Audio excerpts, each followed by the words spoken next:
আসসালামু আলাইকুম ওরহমতুল্লাহি ওয়াবারাকাতুহ। দেশ কিংবা বিদেশ, দূরে কিংবা কাছে, যে যেখান থেকে আমাদের এই অনুষ্ঠানটি দেখছেন সবাইকে আন্তরিক শুভেচ্ছা। শুরু করছি কিডস ক্রিয়েশন টিভির জনপ্রিয় অনুষ্ঠান কিডস হেলথ। আজকে আমাদের বিষয় অটিজমের লক্ষণ ও প্রতিকার। আজকে আমাদের অতিথি হিসেবে আছেন ডক্টর জুবাইদা পারভিন, সহকারী অধ্যাপক শিশু নিউরোলজি বিভাগ, national institute of neurosciences hospital. আসসালামু আলাইকুম ম্যাম। ওয়ালাইকুম আসসালাম। কেমন আছেন আপনি? আলহামদুলিল্লাহ, আমি ভালো আছি। তুমি কেমন আছো? আলহামদুলিল্লাহ। আপনাকে আমাদের এই অনুষ্ঠানে স্বাগতম। তোমাকে ধন্যবাদ আমাকে ডাকার জন্য। অসংখ্য ধন্যবাদ। ম্যাম, আমার প্রথম প্রশ্ন হলো, বাচ্চাদের অটিজম কেন হয়? আচ্ছা, যেহেতু প্রোগ্রামটা আমাদের ছোট্ট সোনামণিদের জন্য, সেজন্য আমি খুব সহজ করে বলার চেষ্টা করছি। হ্যাঁ, জি। অটিজম আসলে আগে বলি অটিজমটা কি। অটিজম হচ্ছে এই যে আমরা যে কথা বলছি, একজন আরেকজনের সাথে যোগাযোগ করছি, সেই জায়গায় যখন প্রতিবন্ধকতা তৈরি হয় কোনো শিশুর, তখন তাকে অটিজম বলে। অর্থাৎ কোনো শিশু যদি মনে করে যে তোমার সাথে কথা বলতে না পারে, সে মুখে ভাষা থাকলেও তোমাকে তার যে দরকার সেটা না বুঝাতে পারে, বা তোমার সাথে যে সে মিশবে কিভাবে সেটা যদি সে না পারে, এরকম রোগ লক্ষণের যে শিশুরা আছে তাদেরকে আমরা সাধারণত বলি অটিজম বৈশিষ্ট্যের অধিকারী শিশু। এখন এটা কেন হয়? এটা আসলে এখনো পর্যন্ত একদম একটা কথায় বলা যাবে না যে এটা এই কারণে হয়। অনেকগুলি কারণ আছে যে অটিজম হওয়ার, সেগুলোকে বলে রিস্ক ফ্যাক্টর বা ঝুঁকি। হ্যাঁ, কী কী ঝুঁকি আছে? একটা হচ্ছে জেনেটিক, মানে আমরা যে মানুষ হিসেবে জন্মগ্রহণ করি, আমাদের কিন্তু কিছু বৈশিষ্ট্য নিয়ন্ত্রণ করে যে জিন, সেই জিনের মধ্যে কিছু সমস্যা থাকার কারণে সাধারণত অটিজম হতে পারে। আমাদের ব্রেন যে ডেভেলপমেন্ট হয়, যে আমরা হাঁটা চলা বসা কথা বলা শিখি, সেই ডেভেলপমেন্টটা যদি ঠিকমতো না হয় তাহলে অটিজম হতে পারে। কোনো কোনো সময় শিশু তার সময়ের আগে জন্মগ্রহণ করে, যাকে আমরা বলি প্রিম্যাচুরিটি, তখন হতে পারে। আরও কিছু কিছু নিউরোমেটাবলিক ডিজিজ আছে যেগুলার ফলশ্রুতিতে কিন্তু অটিজম লক্ষণের শিশু আমরা দেখতে পাই। অসংখ্য ধন্যবাদ ম্যাম। একটি শিশু চোখে চোখ রাখে না, এটা কি অটিজমের লক্ষণ? এটা আসলে অটিজমের লক্ষণ। তবে শুধুমাত্র চোখে চোখ না রাখলেই যে আমি বলবো সে অটিজমে আক্রান্ত, তা কিন্তু না।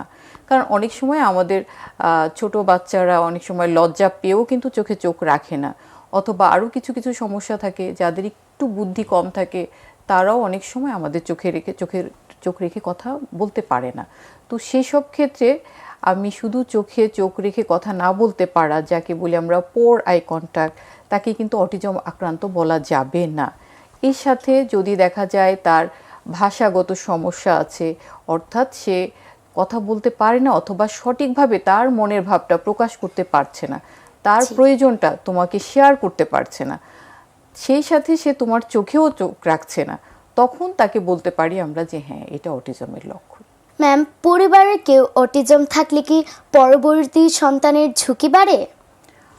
যেহেতু আমি আগে বলেছি যে অটিজমের একটা রিস্ক ফ্যাক্টরের মধ্যে জেনেটিক ডিজিজ আছে, মানে জিনগত বৈশিষ্ট্য আছে, তাই এটা আমরা বলতে পারি যে পরিবারে যদি একটি সন্তান অটিজমে আক্রান্ত হয়, তাহলে পরবর্তী সন্তানের একটু সম্ভাবনা বেশি থাকে।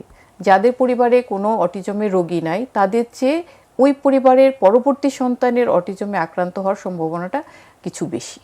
ম্যাম, নাম ধরে ডাকলে সাড়া না দেওয়া, এটা কি শ্রবণ সমস্যা নাকি অটিজমের ইঙ্গিত?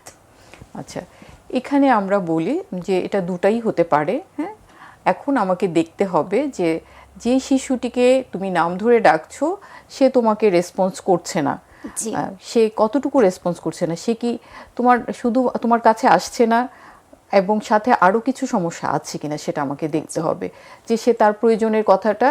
আমরা কি দেখি, আমরা কিন্তু অনেক সময় দেখি যে কিছু মানুষ আছে যারা কানে শুনে না, কথাও বলতে পারে না, কিন্তু তারা কিন্তু তোমাকে সব বুঝাতে পারে, তাই না? তার ইশারাতে, আমরা যেটাকে বলি বডি ল্যাঙ্গুয়েজ, সে একটা জিনিস পয়েন্ট করে বলতে পারে যে ওটা আমার লাগবে, মুখে বলবে না কিন্তু আঙুল দিয়ে দেখাতে পারবে, বা তোমার কাছে যেয়ে তোমার সাথে হেসে তোমার দৃষ্টি আকর্ষণ করার চেষ্টা করবে। সে তার মতো করে তার যা দরকার সেটা কিন্তু তার শরীরী ভাষায় বা বডি ল্যাঙ্গুয়েজে বুঝাতে পারবে। জি। এরা হচ্ছে শ্রবণ প্রতিবন্ধী।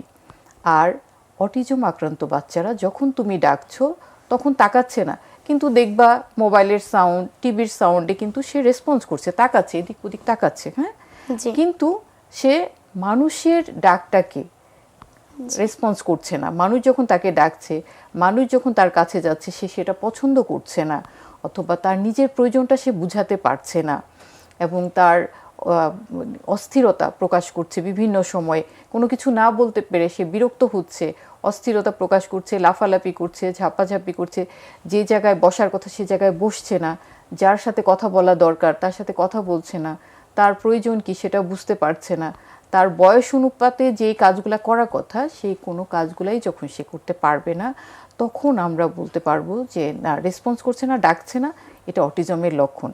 আর যখন তার অন্য সব কিছু স্বাভাবিক আছে, আমি ডাকছি শুনছে না, টিভির সাউন্ড শুনছে না, বা অন্য কোনো সাউন্ডেও কিন্তু সে প্রতিক্রিয়া দেখাচ্ছে না, তখন আমরা এটাকে বলবো শ্রবণ প্রতিবন্ধী। জি, ধন্যবাদ অসংখ্য।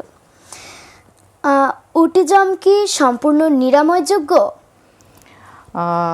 অটিজম আসলে আমরা যদি এটাকে একটু বলি, অটিজমটা আমরা কিন্তু বললাম যে অটিজম কিছু লক্ষণ, হ্যাঁ, এই লক্ষণটা কোত্থেকে আসে? আমাদের যে ব্রেনের বিকাশজনিত সমস্যা, মানে বিকাশটা ঠিকমতো হচ্ছে না, হ্যাঁ, তো এখন এই বিকাশটাকে আমরা কিছুটা প্রভাব ফেলতে পারি, বিকাশের জন্য তাকে কিছু কাজ করে বিকাশের কিছুটা আগাইতে পারি, কিন্তু হয়তো কখনো কখনো সম্পূর্ণভাবে স্বাভাবিক বিকাশের মধ্যে যেতে পারি না। সেজন্য আমরা বলতে পারি যে আসলে অটিজম সম্পূর্ণ নিরাময়যোগ্য না। কিন্তু আমরা কি করতে পারি, তার এই যে যোগাযোগ করার ক্ষমতা, তার যে এই যে সামাজিকতা, যেই জায়গাগুলোয় তার ডেভেলপমেন্টের সমস্যা হচ্ছে, তাকে আমরা সেটা শিখাতে পারি, শিখিয়ে তাকে আমরা আমাদের সমাজে চলাচলের উপযুক্ত করে তুলতে পারি, এটুকু আমরা পারি।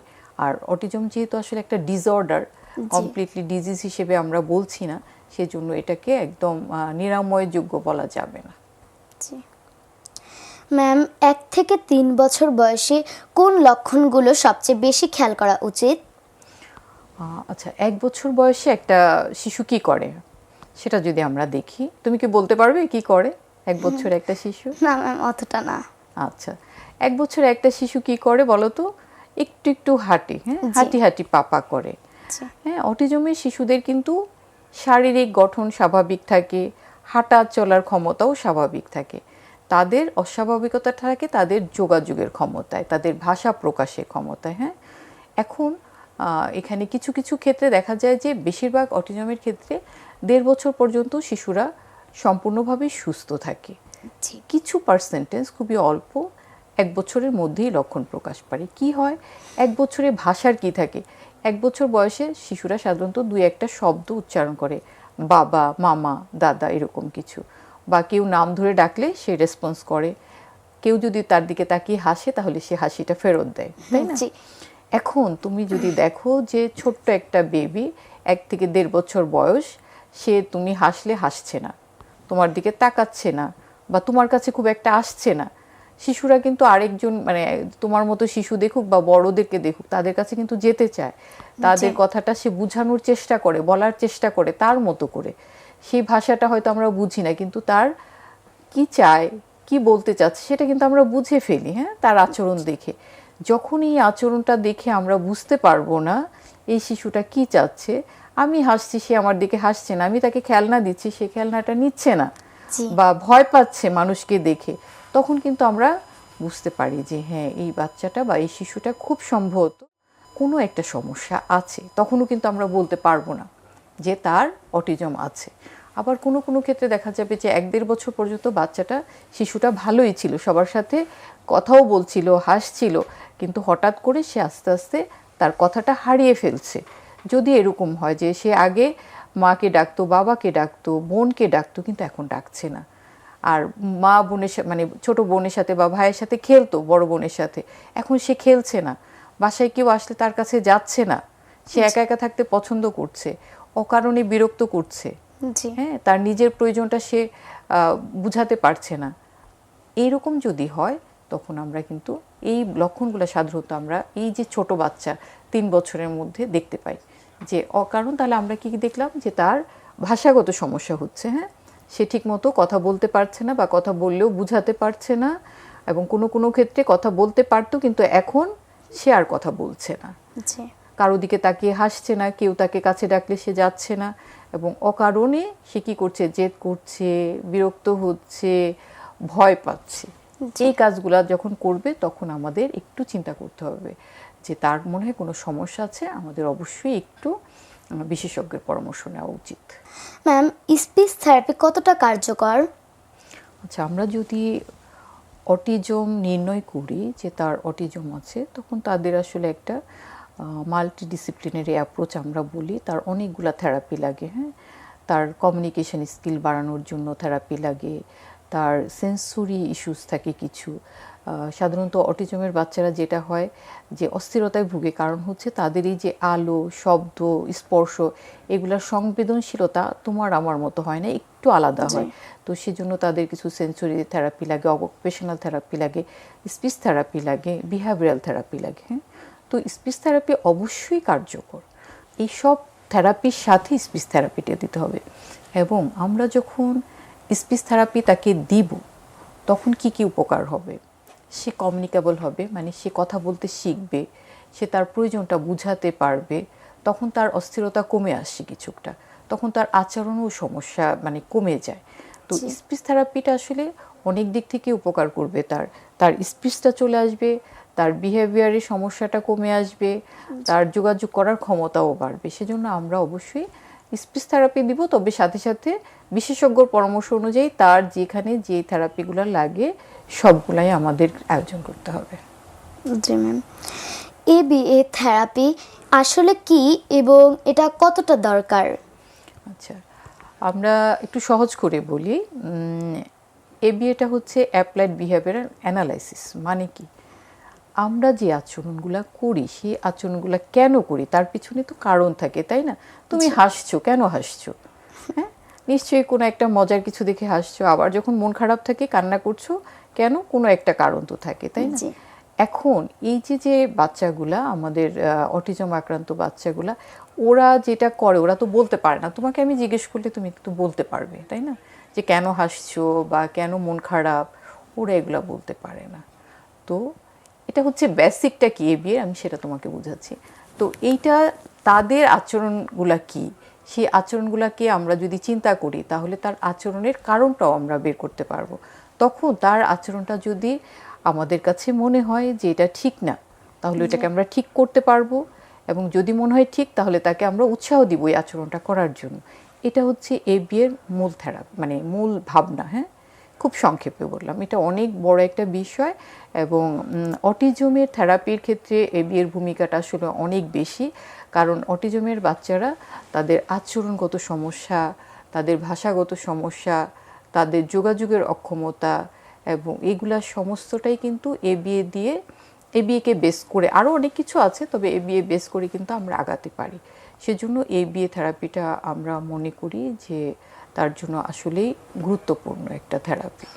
জি ম্যাম, ঘরে বসে বাবা মা কী ধরনের এক্সারসাইজ বা অ্যাক্টিভিটি করাতে পারেন? আচ্ছা, আমরা যদি বলি যে একটা অটিজম আক্রান্ত বাচ্চা, অবশ্যই বাবা মা একজন বিশেষজ্ঞ থেরাপিস্টের সাথে কথা বলবে, সাইকোলজিস্টের সাথে কথা বলবে, তারা যে গাইডলাইন দিবে সেই অনুযায়ী তো কাজ করবেনই। তাছাড়া আমরা কি কি মানে আরও মানে তাদের জন্য সহজ করে যদি বলি, তারা যেটা করতে পারেন সেটা হচ্ছে যে তার জন্য একটা ডেইলি রুটিন তৈরি করা, হ্যাঁ। ওরা কিন্তু রুটিনে খুব অভ্যস্ত হয়, হ্যাঁ। সেজন্য আমরা কি করব, সকালে ঘুম থেকে উঠবে এবং ঘুমাতে যাওয়ার মাঝখানে তার জন্য একটা রুটিন তৈরি করা। সে ঘুম থেকে উঠবে, ব্রাশ করবে, নাস্তা করবে, এরপরে কি দিয়ে সে খেলবে, কার সাথে খেলবে, ওদের একটু অর্গানাইজেশনের সমস্যা থাকে, মানে এরপরে কি করবে বা আমার কোনো কাজ নেই, আমি একটা কিছু কাজ চিন্তা করব, এটা ওরা চিন্তা করতে পারে না, তাই একটু ওরা অস্থিরতায় ভোগে, হ্যাঁ। জি ম্যাম।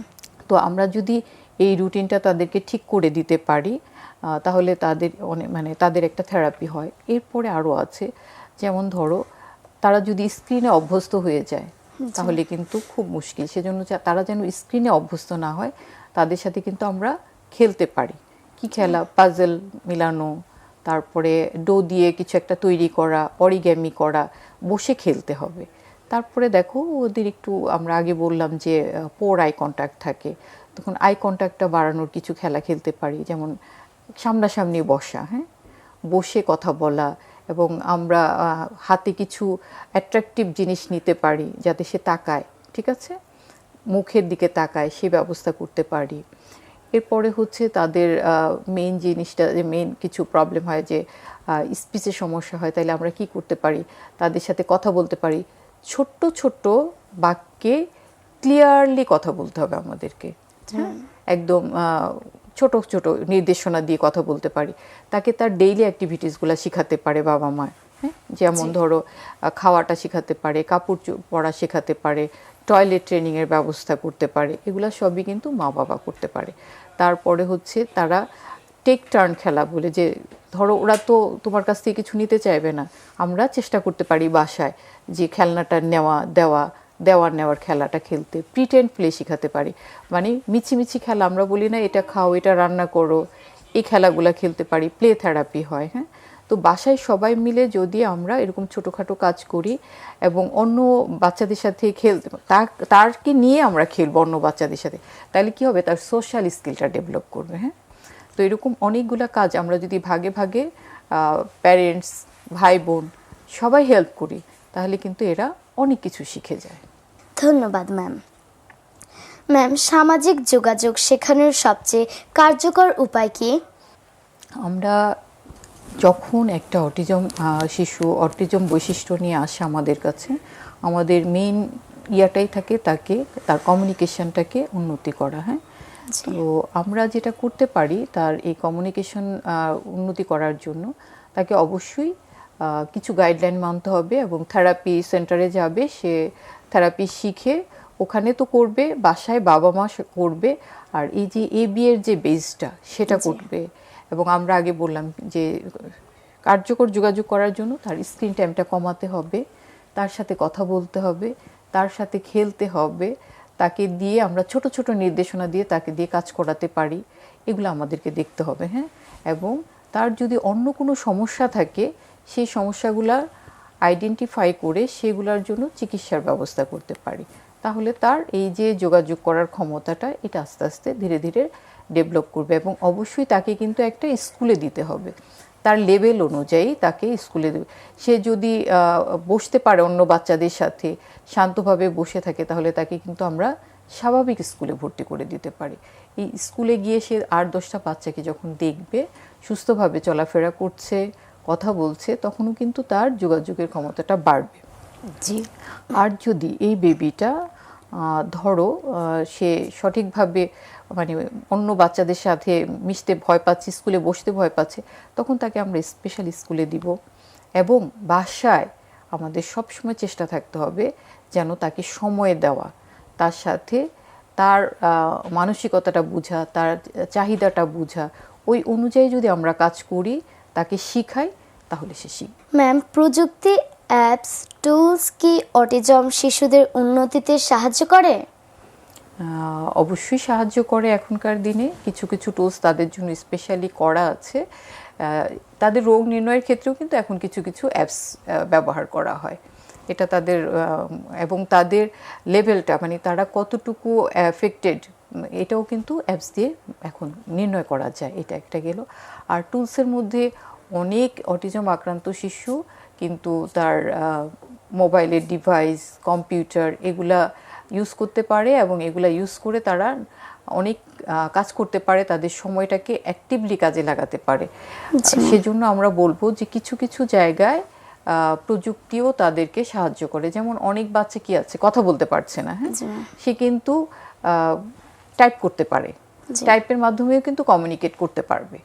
তো এটা যদি আমরা তাদেরকে যেরকমভাবে এই জিনিসগুলা বুঝে ওই অ্যাপসগুলা বা টুলসগুলা যদি আমরা ইউজ করি, তাহলে কিন্তু সে উন্নতি লাভ করবে। তাছাড়াও অটিজমের থেরাপি দেওয়ার জন্য কিন্তু অনেক টুলস ব্যবহার করা হয় বিভিন্ন থেরাপি সেন্টারে, এবং যারা অভিজ্ঞ বাবা মা আছেন তারা জানেন যে কিভাবে এই টুলসগুলা ইউজ করে তাদের বাচ্চাদের তারা উন্নতি করেছে। ম্যাম শরীফ সরকার রাসেল কমেন্টস করেছেন বয়স 5 বছর, বাচ্চাদের সঙ্গে কথা খেলাধুলা করে না, কম কথা বলে, স্পষ্ট ভাষায় কথা বলতে পারে না, বয়স অনুযায়ী শরীরের ওয়েট একটু বেশি, কিভাবে চিকিৎসা করলে সুস্থ হওয়ার সম্ভাবনা আছে একটু বলবেন ম্যাম? যে বয়স অনুযায়ী কথা বলে না, জি সে কি কথা সম্পূর্ণভাবে বলতে পারে কিনা, মানে তার প্রয়োজনটা বুঝাতে পারে? ম্যাম সে কথা বলে হালকা কিন্তু স্পষ্ট না। স্পষ্ট না, আচ্ছা। এই ক্ষেত্রে আসলে আগে দেখতে হবে তার প্রাইমারি ডায়াগনোসিসটা কি, সে কি অটিজমে আক্রান্ত না অন্য কোনো সমস্যা আছে। আমাদের নিউরো ডেভেলপমেন্টাল ডিসঅর্ডারের ক্ষেত্রে অটিজম, ইন্টেলেকচুয়াল ডিসএবিলিটি বা আরও কিছু সমস্যার জন্য এরকম হতে পারে। হ্যাঁ, তো স্বাভাবিকভাবে একজন বিশেষজ্ঞের পরামর্শ নিতে হবে যে তার রোগটা কি। সে যদি চিকিৎসা দিয়ে মানে চিকিৎসকের পরামর্শ নিয়ে থাকেন তাহলে তো সে জানেন তার সমস্যাটা মেইন কি। যদি তার বাচ্চা বা শিশুটি অটিজমে আক্রান্ত হয় তাহলে তাকে অবশ্যই ভালো থেরাপি সেন্টারের সাথে যোগাযোগ করে সেখানে থেরাপি করাতে হবে এবং বাবা মাকে আমরা যে কথাগুলো বললাম যে কি কি কাজ করলে শিশুটির উন্নতি হবে, স্পিচ থেরাপি দিতে পারে, তাকে সেন্সরি থেরাপি দিতে পারে, তার বিভিন্ন রকমের কার্যক্রম শেখাতে পারে, প্লে থেরাপি আছে, সেগুলো যদি চেষ্টা করে ইনশাল্লাহ মানে তার কথা বলা, তার যোগাযোগ করার ক্ষমতা সেগুলো আস্তে আস্তে উন্নতি লাভ করবে। আশা করি দর্শক আপনি আপনার প্রশ্নের উত্তর বুঝতে পেরেছেন। ম্যাম একজন মানুষ বুঝবে কি করে তার বাচ্চার অটিজম আক্রান্ত? আচ্ছা, আমরা অটিজমের যে লক্ষণগুলো বললাম সেগুলা বয়স অনুযায়ী আসলে কিছুটা হেরফের হতে পারে, কিন্তু সাধারণত দেখা যায় যে বয়সে যে রকম কথা বলার কথা সেরকম কথা না বলা, চোখে চোখ না রাখা, মানুষের কাছে না যাওয়া, তার শ্রবণ মানে শব্দে অত্যধিক বা কম সংবেদনশীলতা, আলোতে সংবেদনশীল থাকতে পারে, স্পর্শে থাকতে পারে। কোনো কোনো বাচ্চা দেখবে যে খুব কাছে গিয়ে জড়ায় ধরছে, আবার কেউ তাকে ধরলে খুব বিরক্ত হচ্ছে, এরকম বাচ্চাও আছে। তো এরকম যদি অস্বাভাবিক কোনো কিছু আমরা দেখি, আচরণের মধ্যে কোনো বাচ্চার সাথে তার ভাষাগত সমস্যা আছে এবং সে মানুষের কাছে কিছু কিছু মানুষের কাছে যেতে হয়তো খুব পছন্দ করবে, আবার কিছু কিছু মানুষকে সে অ্যাভয়েড করবে, এরকম যদি সম্ভাবনা থাকে তাহলে আমরা চিন্তা করব যে তার অটিজম আছে কিনা।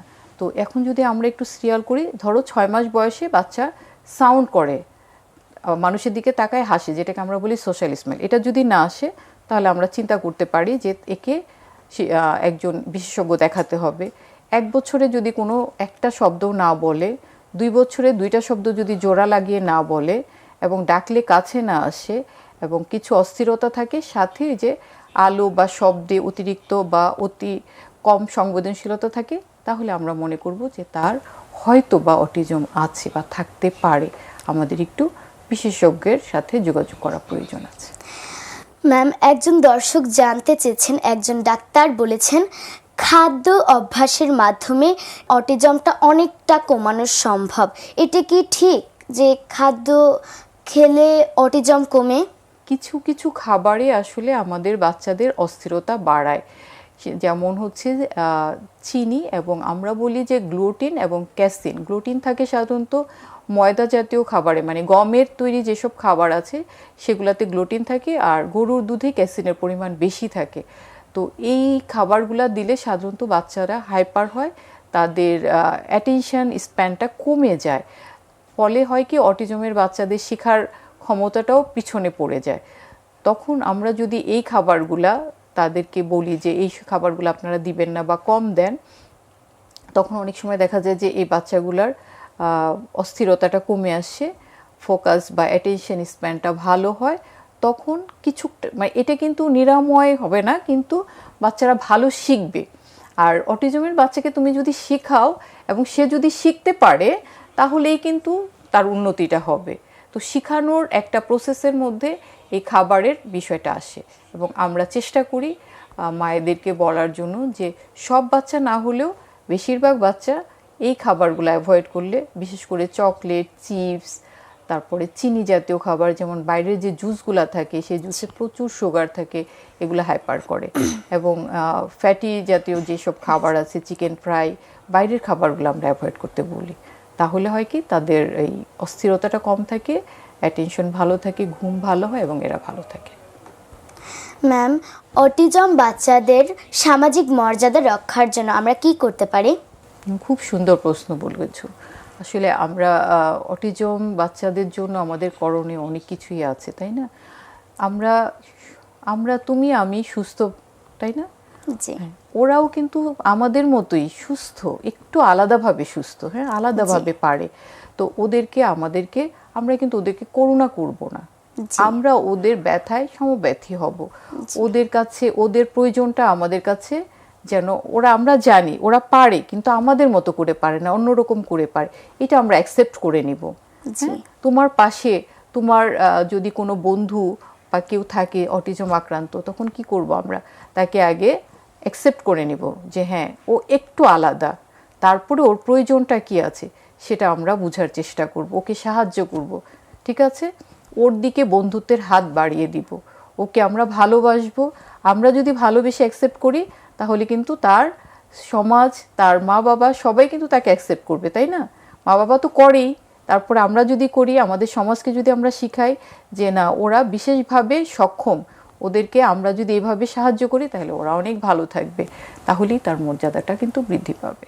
জি ম্যাম, অনুষ্ঠানের সময় প্রায় শেষ হয়ে এসেছে। ম্যাম, আপনি যদি দর্শকদের উদ্দেশ্য করে কিছু বলতেন। আচ্ছা, আমি অটিজম শিশুসহ আরও অনেক ধরনের ডিসএবিলিটি নিয়ে কাজ করি, সেজন্য আমি একটা প্রশ্ন তোমাকে সহ আমার ছোট্ট দর্শকদের করতে চাই। তোমরা কি কখনো ভেবেছো যে তোমরা যারা সুস্থ আছো, তোমরা কেন সুস্থ? এবং তোমরা কি এটা ফিল করো যে উপর আল্লাহ তাআলা তোমাদেরকে কত বড় নিয়ামত দান করেছে? জি ম্যাম। ফিল করতে পারো? ম্যাম, হালকা। কৃতজ্ঞতা প্রকাশ করতে পারি আমরা? না ম্যাম। তোমার জন্য কথাগুলো হয়তো বা ভারী হয়ে যাচ্ছে, কিন্তু আমি জানি আমাদের টিভি সেটের সামনে অনেক গার্জিয়ান আছে বা আরও একটু বড় শিশু যারা আছে, তাদের জন্য বলছি, আমরা যারা সুস্থ, আমরা একবার চিন্তা করি যে আল্লাহ তাআলা আমাদেরকে কত বড় নিয়ামত দিয়েছে।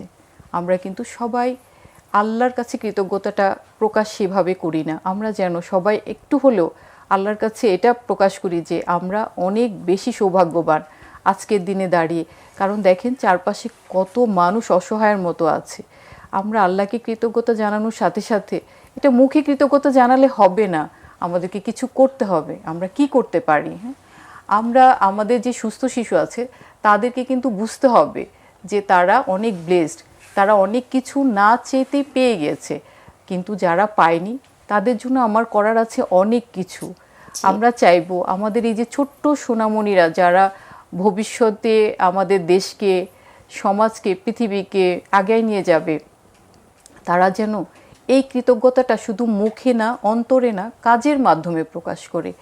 এই বিশেষ শিশু সহ যারা আমরা ভালো আছি, সবার জন্য যেন একটা সুন্দর পৃথিবী, আগামীর পৃথিবীটা যেন অনেক সুন্দর করে তৈরি করতে পারে। আমি তোমাদেরকে এই কথাটাই বলবো, এই বাচ্চাগুলোর দিকে তাকাও, নিজেকে চিন্তা করো ওদের জায়গাটায়, তারপরে চিন্তা করো যে কিভাবে আমরা নিজেদেরকে তৈরি করব আগামীর পৃথিবীর জন্য। এবং এই যে আমাদের যারা সাথে আমাদের যে ভাই বোনগুলো আছে যারা আমাদের মতো না, তাদের জন্য আমরা কিভাবে কি করতে পারি।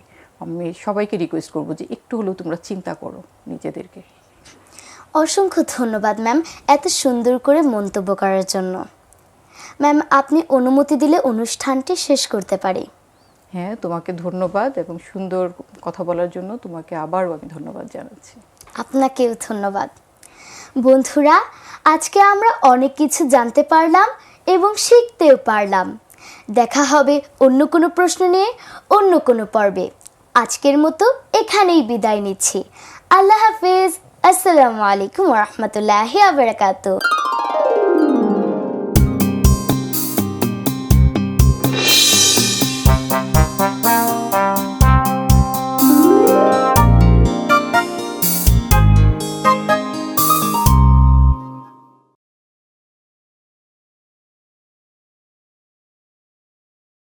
পাসপোর্ট, ট্যাক্স, ভ্যাট, গাড়ি রেজিস্ট্রেশন সহ 196 ধরনের সরকারি সেবার পেমেন্ট করতে পারবেন সেলফিনের মাধ্যমে। সেলফিন, আগামীর ব্যাংকিং।